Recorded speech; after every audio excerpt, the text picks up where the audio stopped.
Since Tom House purported or advocated the throwing of footballs, we've seen a lot of footballs being thrown by baseball players. And I think there's some pluses and some minuses here. Number one, the ball is obviously oblong shaped. So when you have a differently shaped ball, it's going to change how you have to throw it in order to make it go towards a target. So you can't throw this thing like a baseball. So it changes your mechanics somewhat. Athletes tend to flex their elbow and bring the ball in towards their center of rotation as they throw, getting more compact, which we often see as an issue, especially for our adolescent and prepubescent throwers that try to rely on their ligamentous stability to throw the ball and kind of sling the ball from behind their body. So if the football were to result in you getting the ball in closer to your head, that's great, but ultimately it's not pitching training, but it could be a good warm-up. We do see athletes that have medial collateral injuries or medial elbow injuries and pain on the inside of the elbow, like little league elbow and those sorts of things, that probably shouldn't be doing a lot of football throwing because number one, the ball's a little bit heavier.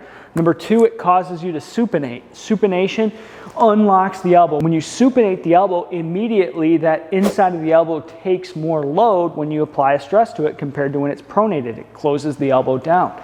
So if you have existing elbow issues and you go into something that puts you into that opened up supinated position that happens as you throw, you're going to end up putting your shoulder and your elbow in compromised position.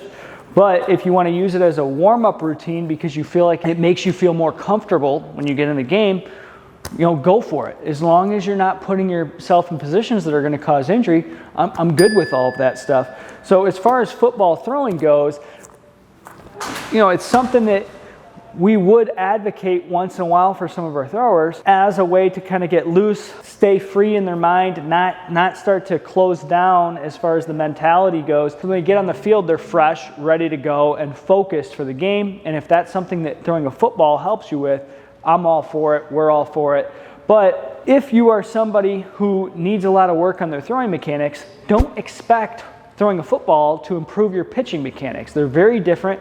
The ball being different, the demands of the task being different, it's not necessarily going to translate over to when you actually throw in a game scenario. So you have to train in the environment and with the objects, meaning specificity, be as specific as possible to the demands of the game if you want that maximum carryover and transfer to your performance. If your goal is to improve your skill, football throwing is not the answer for you, but once again, it's one of those things you can add in here and there to keep things loose and to add some variability to what you're doing. Hey, if you guys like this video, you like the content we're putting out, make sure to hit the thumbs up, subscribe to the channel, and also hit that bell for notifications so you don't miss any of our videos. People are saying they're missing some of the videos even when they're subscribed, so don't let that happen to you. We'll see you guys in the next one.